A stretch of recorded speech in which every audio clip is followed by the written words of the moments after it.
Where's your mom? She's in South Africa. What happened? Because you have single parent. Yes, my dad. Say you have single parent. Yes, that's true, man of God. What you are facing now is you are not satisfied. It's an attack. Yes. You are not satisfied. Yes, man of God. This urge. Yes, No yes. man can satisfy you. It's true, man of God. Huh? It's true, man of God. D'une terrible affaire. Come on.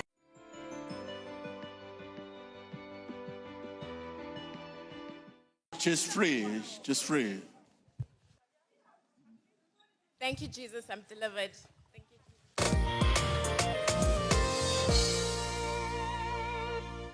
Good morning, people of God. My name is Palesa Belinda Tswai. I come from South Africa. Today, I'm here to confirm my deliverance through the word of prophecy.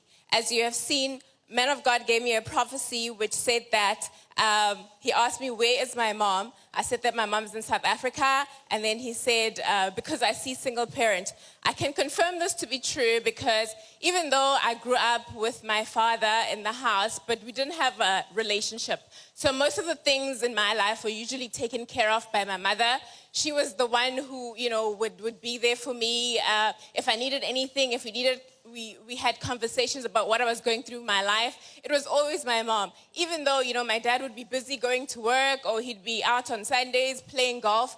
But every other day, my mom was the first person to go to. First point of contact was my mother. So, and there was no connection. I didn't have a relationship with my dad at all. So that was an area in my life that was lacking. And then man of God also said that you are not satisfied. This is true because, when you don't have that connection, I suppose in one's life, you find that you find different other ways of getting that satisfaction. I started smoking. For example, in my dad's side of the family, my grandmother used to smoke. My aunts used to smoke, and my dad also used to smoke. So as I grew up, I remember when I was about 12 years old, I found myself, stealing a cigarette just to see what it is, and then I smoked it in the toilet at home. I found that, when I was in high school, I stole another one to experiment. And then, in other times, by the time, I think it was 2005, it became an actual habit. I found myself smoking consistently, and I was in and out of relationships. There was the spirit of lust in me, but I could, all it was just, fornication, but no actual foundation in a relationship where you actually have love and you grow in that relationship. There was nothing like that. So I was in and out of different relationships. Also the spirit of drunkenness, because you're not satisfied. You are lacking something in your life.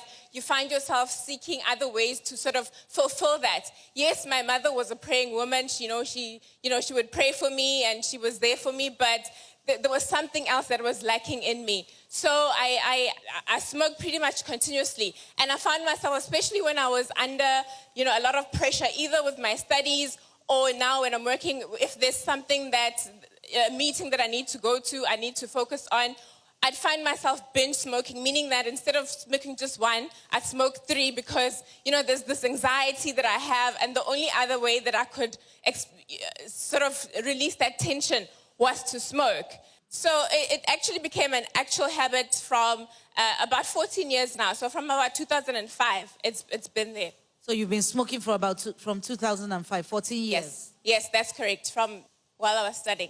Okay, so, you struggle with an addiction like that. You struggle with trying to find comfort, and you can't find it. You don't know you feel lost. You don't know what to do with yourself, where to get a resolution. And I find myself sometimes when I'm sleeping, there's a man sleeping with me and this attack, and I didn't know where to go look for a solution. So this went on and on and on. And then eventually I found, Emmanuel TV on television, and I started watching it on a continuous basis. Every single day I was watching Emmanuel TV. I grew from, watching the teachings of Prophet D.B. Joshua, because I was a Christian by word of by mouth, but my actions were not Christians. So you pray, but then you're not sincere in your heart about your prayer, because after that, then you go out, you go clubbing, then you're drinking, you're smoking, etc., etc. Yes, so this year in April, I had the opportunity to come to SCON, and I've been longing to come here for such a long time. I remember one day at varsity, I saw a car with a sticker that said, "Let Love Lead." I touched it. I was like, one day I will find myself at Synagogue Church of All Nations. By the grace of God here, I came in April in 2019. And then when I came here, that's when I got the deliverance, when men of God prophesied for me. So during that deliverance, what I saw, my eyes were open, because sometimes man of God says, you don't force yourself to believe. So my eyes were open the whole time. I thought maybe I would manifest into some spirit and then I'd wake up and not know what happened to me. But my eyes were open the whole time. So he gave me the prophecy, and then the ushers put me back in the line. And then what I saw was man of God touch me again. Normally people say you have like a hammer that hits you on the head. I felt him touch me, and it was like a hammer on my head. And then I fell, and then that's when you saw I screamed, and then I was delivered. But then when I got home to South Africa, I watched the video through YouTube. And, when they put me back in the line, man of God did not touch me at all. And I couldn't understand, but I felt him, I saw him, my eyes were opened. The only time I closed my eyes was when I fell down.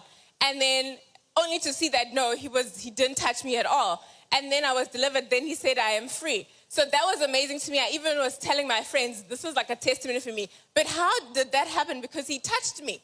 I felt it, So, praise to be to God. Then I was delivered. And, just also to add, where my deliverance actually started in 2016, because I used to watch Emmanuel TV all the time, and I'd have the TV on throughout the night. And then one time I was sleeping, Emmanuel TV was on. As I was sleeping, I literally felt a man scream and shout as if electricity happens, and this person left my body.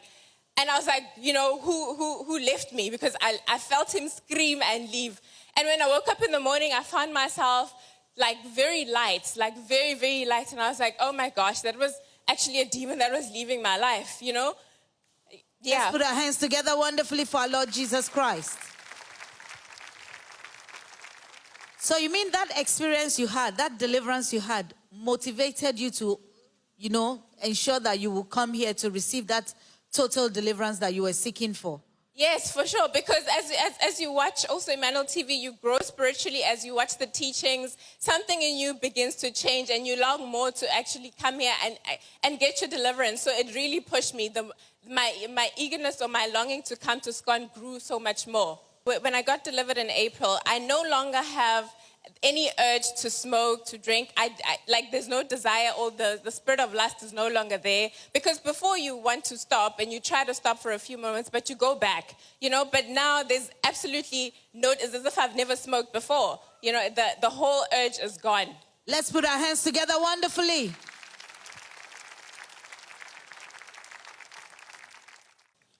Also, because, people would say, oh, you're such a beautiful woman. Why do you smoke?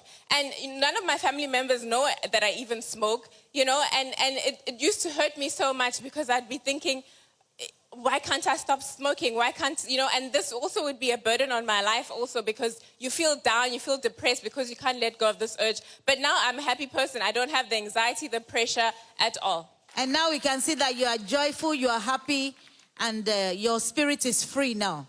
Yes, my spirit is very free. I mean, it helps, when you watch Emmanuel TV, they always say, stay in the Word, grow in the Word. And it helps, because when you get tensions, when you have anxiety about anything, you know that you have the Word in your life.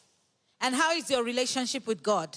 It has grown so much, Sometimes I feel we tend to be half Christian. You're half in the world and half in the kingdom of God. And there's no such thing like that, because your life just gets even more worse as you do the things of the world. But now, after the teachings that I've watched, I realize that if I stay in the Word, continuously pray, I'm at peace. I know where I belong, Yeah. Amen. Let's put our hands together wonderfully. My advice to people is that, God manifests himself in different ways. Do not limit God in your life, because just believing in him, he will show you who he is. Staying in the Word, praying, meditating, using your faith bracelet if you have the grace to have it, watching Emmanuel TV. he's amazing, you know, and then you get to know him better and better, and you realize he's real, because nothing in the world is real. Nothing is genuine. And until you know God, then you have a real thing in your life. Amen. Put your hands together. We know you've been through a lot with this problem of smoking and this addiction, you know, that the man of God prophesied about. But tell us, did this anxiety, depression, did it lead you to suicidal thoughts at some certain points in your life? Yes, because you question yourself, why can't I get this right? Or you have pressures to perform either at work or at school. And if you're not finding the answers or the solutions, because you go to different places, different churches, but you're not getting the real thing. So you will, end up, maybe it's better if I just end my life, because you're not finding the solution. So you mean at that time you had those thoughts? Yes, because you're frustrated. You're frustrated. And there's no solution. So right now, I'm at peace, and I feel like I know God, because, you know, when you search in different churches and you search everywhere and you don't find the person that you connect to that knows God. And for me, Prophet TB Joshua, his teachings have done so much more for me. Besides deliverance, besides miracles, but just the word has done so much more for me, because it grows you. You grow, you read the Bible, and you understand God more, you know. He's not a figment of imagination. He's real, and it's not something you force, you know. He naturally just comes and shows his presence around you. Amen. Let's put our hands together wonderfully for our Lord Jesus Christ.